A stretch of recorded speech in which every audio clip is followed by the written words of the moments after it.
నమస్కారం. Welcome to Andhraprabha. నేను తేజస్వి. ఎన్నో ఏళ్ల తెలుగు ప్రజల ఎదురుచూపులు, వారి కలలు సాకారం అవుతాయినాయా అంటే అది నిజమనే సూచనలు అయితే వినిపిస్తూ ఉన్నాయి. విశ్వవిఖ్యాత నట సార్వభౌమ శ్రీ నందమూరి తారక రామారావు గారికి భారతరత్న అవార్డు ఈరోజు సాయంత్రం ప్రకటించే అవకాశం ఉంది అని చెప్పైతే సూచనలు అయితే తెలుస్తూ ఉన్నాయి. ఈ రోజున ఆఖరి కేబినెట్ సమావేశం జరుగుతున్న నేపథ్యంలో కేంద్ర మంత్రులతో కలిసి ఈరోజు కేబినెట్ సమావేశంలో నందమూరి తారక రామారావు గారికి భారతరత్న ప్రకటించే అవకాశం ఉంది అని చెప్పైతే తెలుస్తూ ఉంది. భారతరత్న కావాలి, ఎన్టీఆర్కి భారతరత్న ఇవ్వాలి అని చెప్పి ఎప్పటి నుండో రాజకీయ నాయకులు కావచ్చు, సినీ ప్రముఖులు కావచ్చు, అలాగే తెలుగు ప్రజలు కావచ్చు, అందరూ కూడా ఎన్నో ఏళ్ల నుండి భారతరత్న ఇవ్వాలి ఎన్టీఆర్ గారికి అని చెప్పి ఎన్నోసార్లు అభ్యర్థనలు పెడుతూనే ఉన్నారు కేంద్రానికి. ఎట్టకేలకు ఈరోజు ఆయనకు భారతరత్న ప్రకటిస్తారు అని చెప్పైతే తెలుస్తూ ఉంది. ఈవినింగ్ వరకు వెయిట్ చేయాలి, ఏం జరుగుతుంది, ఏం చెప్తారు అని చెప్పి. అయితే ఎన్టీఆర్కి భారతరత్న అనేది తెలుగు ప్రజలందరికీ కూడా ఎప్పటి నుండో ఉన్న కళ. ఎంతోమంది ఎన్టీఆర్ అనగానే అన్నగారు అని చెప్పే ప్రతి ఒక్కరు కూడా అంటారు. నందమూరి తారక రామారావు గారు తెలుగులో 302 సినిమాల్లో నటించగా అందులో 16 సినిమాలకు దర్శకత్వం కూడా ఆయన వహించారు.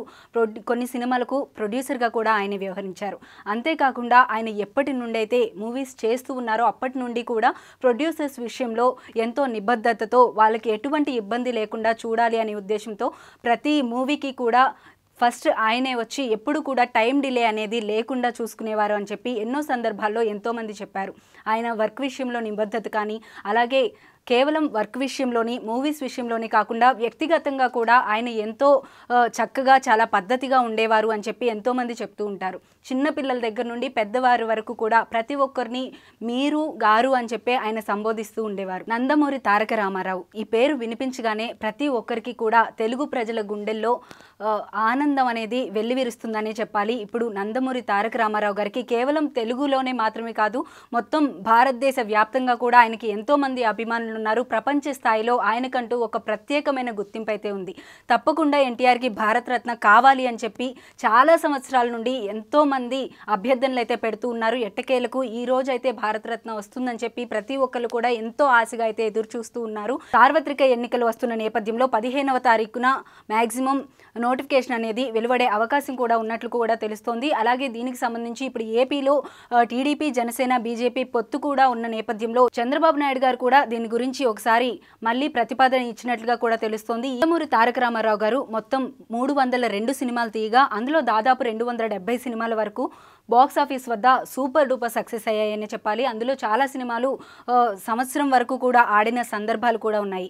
దాదాపు 40 సినిమాల వరకు పౌరాణిక సినిమాలు కూడా ఆయన చేశారు.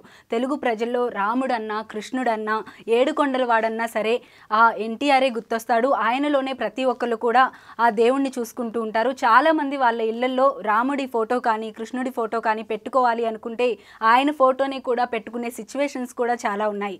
ఆయన ప్రజల నుండి దూరమై ఇన్ని సంవత్సరాలు అవుతున్నా కూడా ఇప్పటికీ కూడా ప్రతి ఒక్కళ్ళు తెలుగు వాళ్ళు ముఖ్యంగా ఆరాధ్య దైవంగా ఎన్టీఆర్ని భావిస్తూనే ఉన్నారు. సినీ జీవితం ఈ విధంగా ఉంటే మరొక వైపు రాజకీయ జీవితంలో కూడా ఆయన ఎన్నో మైలురాళ్లు దాటారని చెప్పాలి. ఆయన రాజకీయ జీవితం ఉన్న 13 సంవత్సరాల్లో కూడా 3 సార్లు ముఖ్యమంత్రిగా ప్రమాణ స్వీకారం చేసిన ఘనత కూడా ఎన్టీఆర్కి దక్కింది. అలాగే ఎట్ ఏ టైం 3 ప్లేసెస్లో ఎమ్మెల్యేగా నిలబడి గెలిచిన ఘనత కూడా ఎన్టీఆర్కి దక్కిందని చెప్పాలి. ప్రధానమంత్రి ఇస్తున్న సిచ్యువేషన్లో కూడా వద్దు అని చెప్పి చాలా సున్నితంగా తిరస్కరించి పివి నరసింహారావు గారిని ప్రధానమంత్రిని చేయాలి అని అయితే ఆయన సిఫారసు చేసినట్లుగా కూడా తెలుస్తోంది. పివి నరసింహారావు గారు ఎక్కడైతే ఎంపీగా నిలబడుతున్నారో ఆ ప్లేస్లో టీడీపీ నుండి క్యాండిడేట్ని కూడా ఆయన నిలబెట్టలేదు. అటువంటి మంచి సదుద్దేశంతో ఒక తెలుగువారు ప్రధానమంత్రి అవ్వాలి అనే సదుద్దేశంతో ఇంత మంచి నిర్ణయం తీసుకున్నారు ఎన్టీఆర్ గారు. ఆయన వ్యక్తిగతంగా కావచ్చు, సినిమా పరంగా కావచ్చు, రాజకీయ పరంగా కావచ్చు, ఏ రకంగా చూసినా కూడా ఎంతో గొప్ప వ్యక్తి అనే ఎన్టీఆర్ గారిని చెప్పాలి. అటువంటి ఎన్టీఆర్ గారికి తప్పకుండా భారతరత్న రావాలని వస్తుందని చెప్పి మనస్ఫూర్తిగా కోరుకుందాము. ఈరోజు ఈవినింగ్ తప్పకుండా ఒక శుభవార్త మనం వినాలి అని చెప్పి చాలా మనస్ఫూర్తిగా ఆంధ్రప్రభ నుంచి కూడా కోరుకుంటున్నాము. Thank you so much. Keep watching Andhraprabha.